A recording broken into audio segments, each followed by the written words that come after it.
Assalamualaikum warahmatullahi wabarakatuh. Saya Davina Putri Farani dari kelas 10-2 ingin menceritakan ulang novel When It Rains karyanya Felicia Ong. Penerbitnya itu PT Gramedia dari Grasindo. Di dalam novel ini ada beberapa tokoh, tokoh utamanya itu ada Samantha, Samuel. Terus sama tokoh lainnya itu ada mama papanya Samantha, adiknya Samantha, Leona Pinkan itu sahabatnya Samantha. Terus ada Steve, sama ada Tante Els dan Om Rinto. Sama satu lagi Nadia. Jadi suatu hari Samantha itu kuliah. Dia tuh kuliah jurusan hukum di Manado. Nah, dia tuh dilarang keras oleh ibunya untuk bermain hujan-hujanan ataupun berbasah-basahan dengan hujan. Karena ibunya memiliki trauma dengan hujan. Pada suatu hari dia kuliah, terus lagi hujan lebat. Karena hujan sangat lebat, dia nunggu reda di fakultasnya. Lalu ia ingin ke toilet, dan pas di toilet itu tuh keadaannya sangat gelap, jadi dia tidak bisa melihat siapa-siapa. Tapi setelah sampainya di toilet, dia bertemu dengan Leona dan Steve, yang dimana Leona itu sahabatnya si Samantha, Steve itu jadi masih pacarnya Samantha. Dan mereka itu, si Steve itu selingkuh dari Samantha. Terus Samantha langsung kayak shock, kaget, karena dia merasa dikhianatin sama kedua orang yang terpercaya. Setelah itu tanpa pikir panjang, dia langsung memutar balik, lalu dia pergi dengan hujan-hujanan. Dan di saat hujan-hujan itu, dia terjatuh di jalanan gitu. Terus dia melihat ada lelaki gondrong yang memakai kaos merah. Lalu dia hanya melihat sekilas karena ia sedang menangis. Lalu saat dia tiba pulang di rumah, ibunya melihat dia dengan kondisi yang basah kuyup. Ibunya memarahi dia dan mengomeli. Kayak, kenapa Samantha pulang dengan basah kuyup? Kenapa nggak nunggu reda gitu? Terus habis itu Samantha masih belum bisa jawab karena dia masih sakit hati, dan ia pun tidak menghiraukan omongan orang tuanya. Lalu dia berganti pakaian dan ibunya pun menemui Samantha lagi. Terus Samantha ceritalah tentang si Steve, perlakuan Steve terhadap dia yang selingkuh dengan sahabatnya sendiri. Lalu dengan mendengar keadaan seperti itu, mamanya Samantha pun ikut bersimpati kepada Samantha. Terus tidak lama Samantha curhat, ada yang mengetuk pintu rumah Samantha. Terus keluarlah ibunya si Samantha. Lalu dia mengobrol, si Samantha langsung keluar juga untuk menemui ibunya, untuk melihat siapa yang datang ke rumahnya. Terus setelah mengetahui itu, ternyata lelaki gondrong yang berbaju warna merah datang ke rumah Samantha. Terus kata ibunya, ini dia mengembalikan dompet milikmu. Terus kata si lelaki yang berbaju merah itu, dia bilang, iya, untung di dompetnya ada alamat rumah, yaitu di dalam KTP-nya Samantha. Selang beberapa waktu, keesokan harinya, ia bertemu lagi. Samantha sedang jajan di kantin. Lalu dia bertemu dengan lelaki berbaju merah itu. Lalu Samantha menyapa orang tersebut. Hai, masih kenal gue nggak? Terus kata lelaki itu, siapa ya? Dia agak-agak lupa. Terus Samantha karena agak malu dikit, dia jadinya muter balik. Terus si cowok ini bilang, Oh iya, tentu saja aku masih ingat. Terus habis itu mereka kenalan deh. Ternyata laki itu bernama Samuel. Samuel pun mengajak si Samantha untuk berkeliling lagi. Samuel mengajak Samantha itu ke gazebo, tempat kemarin Samantha melihat Samuel yang sedang bermain hujan-hujanan. Samuel ini orangnya maniak hujan, berbeda dengan Samantha yang trauma dengan hujan. Jadi akhirnya mereka pun jalan ke gazebo yang jaraknya bisa ditempuh dengan jalan kaki. Lalu mereka sambil bertukar cerita dan hujan pun tiba. Samantha bilang kepada Samuel, "Aku takut hujan, takut dimarahin orang tua aku." Terus habis itu Samuel pun yang maniak hujan jadi terbingung karena ada apa dengan hujan.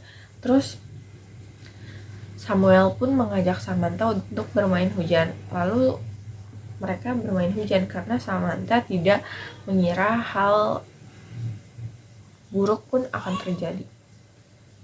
Setelah bermain hujan, Samantha pun diantar pulang oleh Samuel. Dan ketika mengetuk pintu rumah, untungnya tidak ada mamanya Samantha. Jadi Samantha masuk dengan dibukakan pintu oleh Sania, yaitu adiknya. Lalu Sania pun kaget karena kakaknya tiba-tiba mandi hujan. Kalau ibunya tahu, ini masalah bisa gawat. Ternyata mamanya Samantha ke rumah Tante Els itu karena rumahnya Tante Els dan Om Rinto sedang tertimpa musibah, yaitu rumahnya sedang kemalingan, dan Samantha dan Sania pun syok mendengar kabar tersebut. Tante Els ini sahabat sejak kecilnya mamanya Samantha. Jadi mereka sudah saling mengenal satu sama lain. Tetapi Tante Els dan Om Rinto baru pindah ke samping rumahnya menjadi tetangganya Samantha itu sejak 3 tahun yang lalu. Jadi Samantha kira Tante Els dan Om Rinto itu orang baru di sekitarnya. Ternyata tidak. Bicara tentang Tante Els, beliau itu teman karibnya mamanya si Samantha. Terus sekaligus tetangga yang tinggal bersebelahan di rumahnya Samantha. Tante Els hanya tinggal berdua dengan suaminya. Dan kalau sedang hujan itu Samantha sering diberi tumpangan gratis oleh Om Rinto. Ternyata mamanya melarang Samantha untuk bermain hujan itu ada kaitannya dengan Tante Els dan Om Rinto. Dahulu mereka mempunyai seorang gadis berusia 5 tahun dan jadi anaknya itu sedang bermain hujan. Terus dia mamanya ini tidak sengaja menabrak anaknya di dalam garasi rumahnya sendiri. Jadi Tante Els pun merasa dirinya itu seorang pembunuh karena telah membunuh anaknya sendiri. Jadi mamanya itu melarang keras untuk anaknya bermain hujan. Mamanya Samantha melarang keras anaknya bermain hujan. Setelah itu Samantha pun bersimpati atas kejadian yang menimpa Tante Els dan Om Rinto. Malam hari tiba, Samantha pun diketuk kamarnya oleh mamanya. Dan mamanya pun menceritakan atas musibah yang Tante Els alami. Selang beberapa hari, mamanya Samantha ada telepon dari papanya bahwa mereka akan pergi ke Bandung untuk melaksanakan acara kenaikan jabatan papanya Samantha. Mamanya pun berusaha keras untuk mengajak anak-anaknya. Samantha, ia tidak suka dengan acara tersebut karena ia merasa dengan adanya acara tersebut, papanya jadi jarang pulang. Dia merasa kesepian karena yang dia butuhkan adalah papanya, bukan acara kenaikan jabatan tersebut. Samantha pun curhat kepada Pinkan bahwa ia tidak suka dengan acara tersebut, dan Pinkan pun memberi solusi, yaitu bilang aja kamu tidak suka dengan acara tersebut dan kamu tidak ingin datang. Lalu Samantha pun merasa itu ide yang bagus. Tapi malam harinya setelah berbicara dengan Pinkan, Samantha pun ngobrol dengan mamanya, bilang kalau misalnya aku nggak ikut boleh nggak? Terus mamanya pun jawab nggak boleh karena itu acara yang penting, dan mamanya pun tidak membolehkan anak-anaknya tidak ikut dengan acara tersebut, atau bisa dibilang itu acara yang wajib didatangi oleh keluarganya. Samantha pun tidak bisa menolak permintaan mamanya, lalu dia disuruh beres-beres baju untuk pergi ke Bandung. Dia ditanya sama orang tua, sama mamanya, kapan registrasi kampus dibuka lagi. Terus katanya itu dari tanggal 13 sampai 20. Nah, berangkatnya ke Bandung itu tanggal 16. Jadi sebelum itu Samantha harus disuruh segera registrasi karena tidak ingin mengganggu acara di Bandung. Samantha pun sebagai anak menurut, karena ia tidak berani untuk membantah kepada kedua orang tuanya. Hari registrasi pun tiba. Samantha langsung disuruh bergegas untuk registrasi sama mamanya. Samantha pun menurut, tapi hujan pun tiba. Jadi Samantha disuruh nebeng sama Om Rinto. Tapi Samantha nolak kepada mamanya karena ia merasa malu, kenapa harus nebeng terus, dia kan udah gede.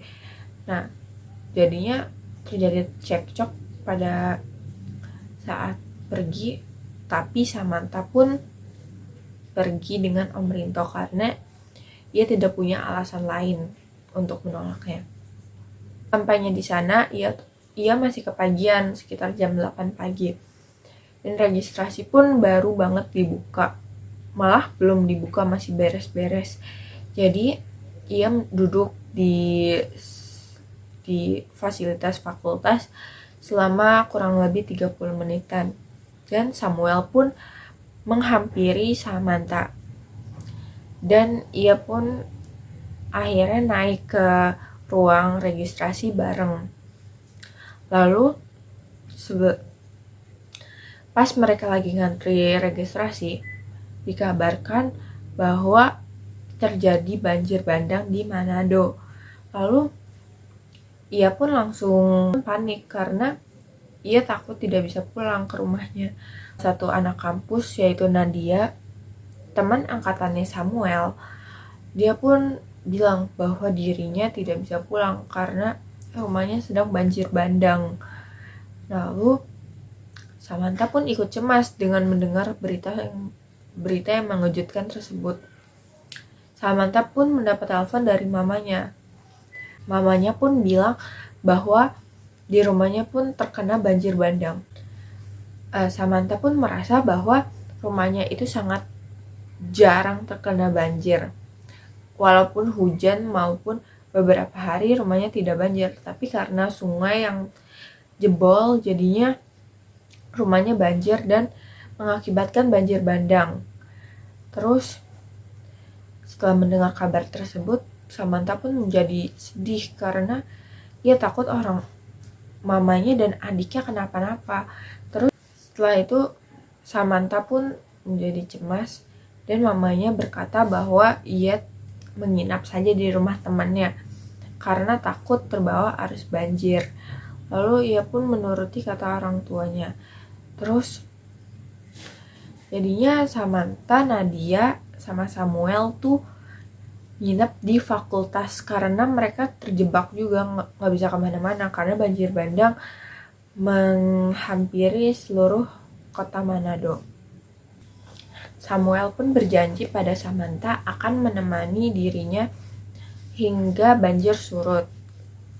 Samantha pun agak membuka hati pada Samuel karena perkataan dan perlakuannya selama ini sangat bagus, sangat baik kepada dia dan tidak pernah menyakiti perasaannya Samantha.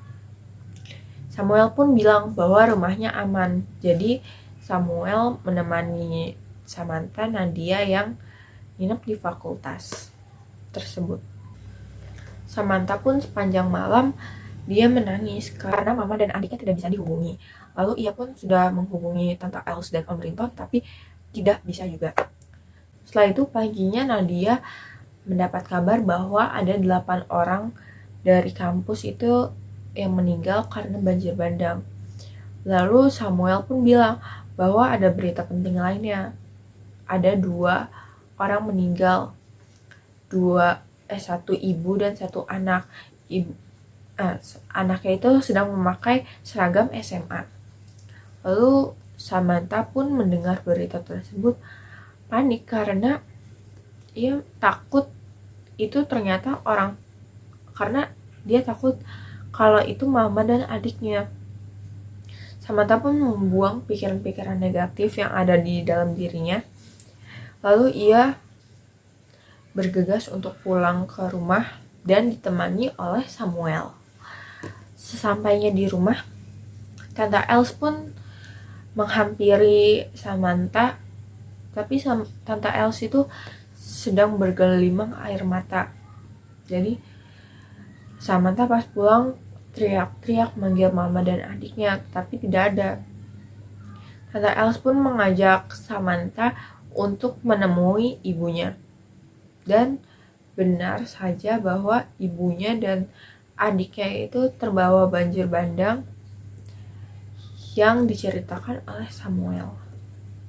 Lalu diantarkannya ke rumah sakit, dan setelah itu berjalan dan Samantha pun diantarkan oleh Tante Els dan Om Rinto kepada menuju kamar mayat. Dan di situ tangisan Samantha pun pecah karena ia tidak menyangka mama dan adiknya pergi secepat itu tanpa berpamitan apapun. Pada saat Samantha menangis terisak-isak, papanya Samantha pun menelpon dan Samantha pun karena lagi tidak bisa ngomong apapun, jadinya Samantha hanya bilang kepada papanya, Pa, pulang. Terus papanya pun langsung segera pulang karena sudah mengetahui kabar bahwa mamanya Samantha dan adiknya meninggal. Jadi Samantha pun pergi keluar untuk mencari udara segar. Lalu ia menemui Samuel sedang duduk dan sambil merokok. Lalu Samantha pun menghampiri Samuel dan Samuel langsung membuang rokoknya. Lalu Samuel pun bilang kepada Samantha, aku turut berduka cita. Samantha pun langsung duduk di dekatnya. Lalu Samuel pun mengusap pundak Samantha. Samantha merasa sangat dihargai dan sangat disayangi karena Samuel selalu ada saat dia merasa dirinya sedang tidak baik-baik saja. Samantha masih terseduh-seduh, tapi Samuel bilang, "Hey Samantha, ayo semangat, kamu gadis kuat." Terus Samantha pun tidak bisa membalas apa-apa, melainkan dengan tersenyum. Lalu papanya pun datang ke rumah sakit tersebut dan langsung menuju ke kamar mayat, dan Samantha pun ikut sedih lagi karena dia karena dia berpikir kalau papanya selama ini masih ada di sini, mungkin tidak ada kejadian mama dan adiknya pergi secepat ini. Setelah itu papanya Samantha menyuruh Samantha untuk beristirahat di hotel dulu karena papanya tahu kalau Samantha itu sedang tidak ada energi. Lalu Samantha pergi ke hotel tersebut. Malam pun tiba, Samantha merasa ia sangat kesepian. Lalu ia berpikir untuk bunuh diri aja, tapi dia akan dia memikirkan bahwa nanti papanya akan sendiri, dan itu lebih menyayat hati papanya. Dia tidak mau melakukan terjadinya. Terus keesokan harinya, mama dan adiknya pun dibawa ke gereja untuk didoain.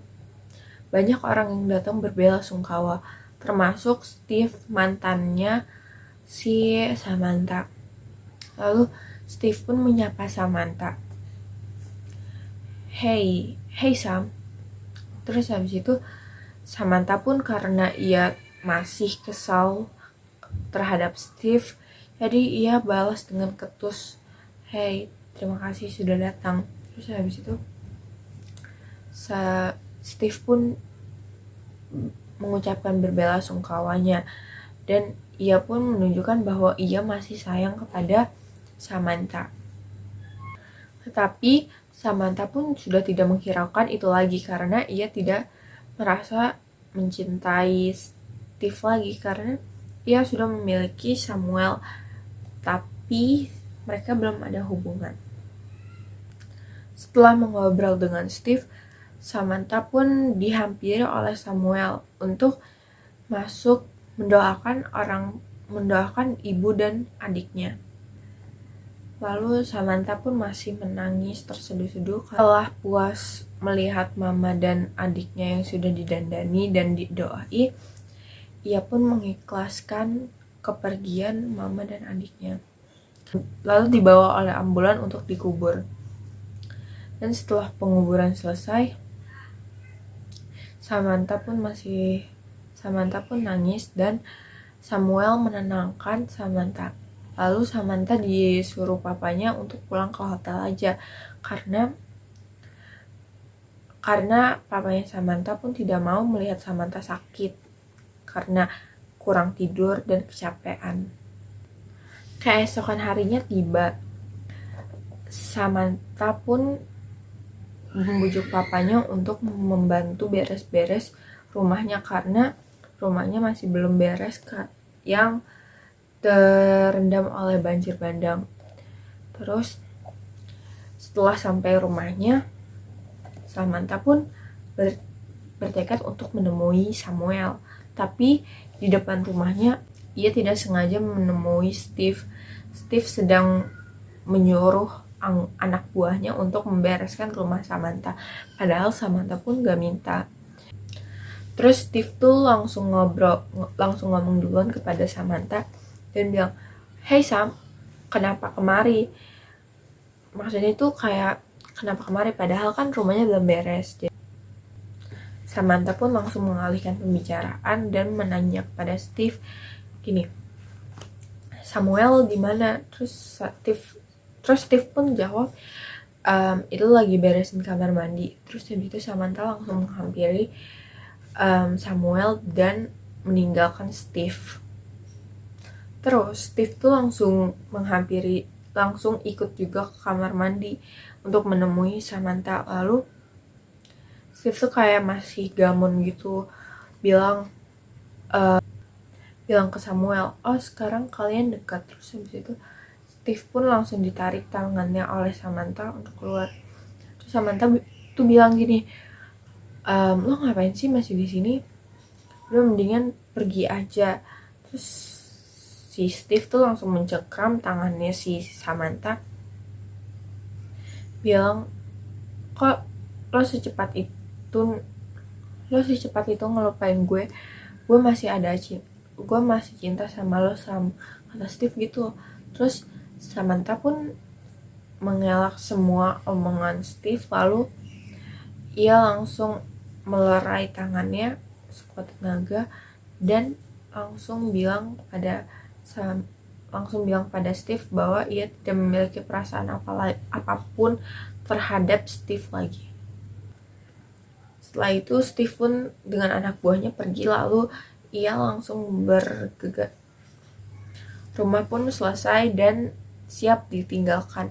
Lalu papa dan Samantha hanya tinggal berdua untuk saat ini. Lalu hari pun terus berlalu. Samantha menjalani aktivitasnya seperti biasa.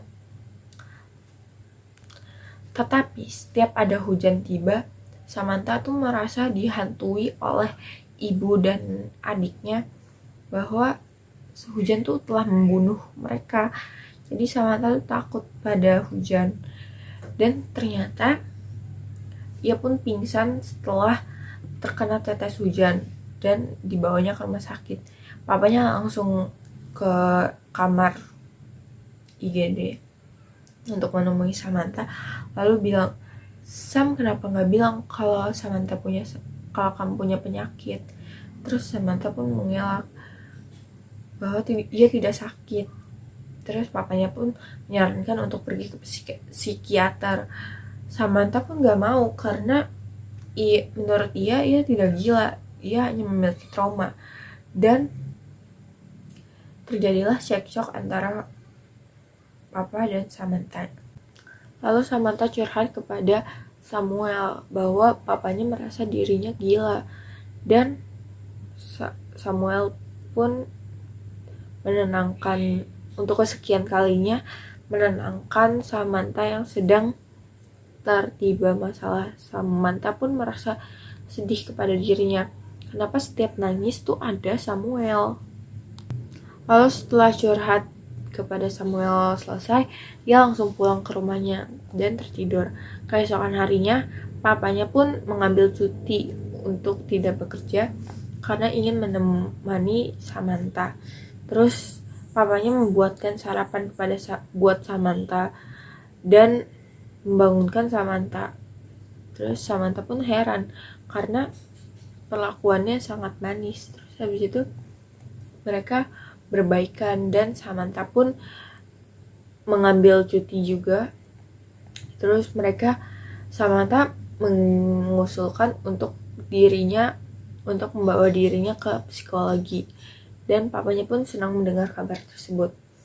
Lalu setelah berjalannya waktu, Samantha pun lama-kelamaan pulih. Samantha tidak setakut dulu yang kalau ada hujan ia merasakan hal-hal negatif yang ada di dirinya.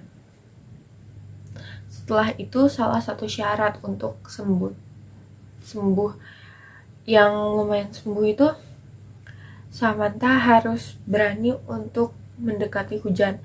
Lalu Samuel pun mengajaknya untuk bermain hujan-hujanan, dan Samantha pun masih merasa takut, tapi karena Samuel meyakinkan, jadi mereka main hujan-hujanan. Dan impian Samuel selama ini ingin berjalan-jalan dengan Samantha melewati hujan itu tercapai. Terus akhirnya Samuel pun bilang kepada Samantha bahwa ia menyukai Samantha. Jadi Samantha pun merasa sebaliknya, jadi mereka saling suka. Terus Samuel bilang, "Maukah kamu menjadi pacarku?" Terus Samantha bilang, "Yes." Samuel pun tersenyum lebar mendengar perkataan iya dari Samantha. Dan cerita selesai, tamat. Terima kasih.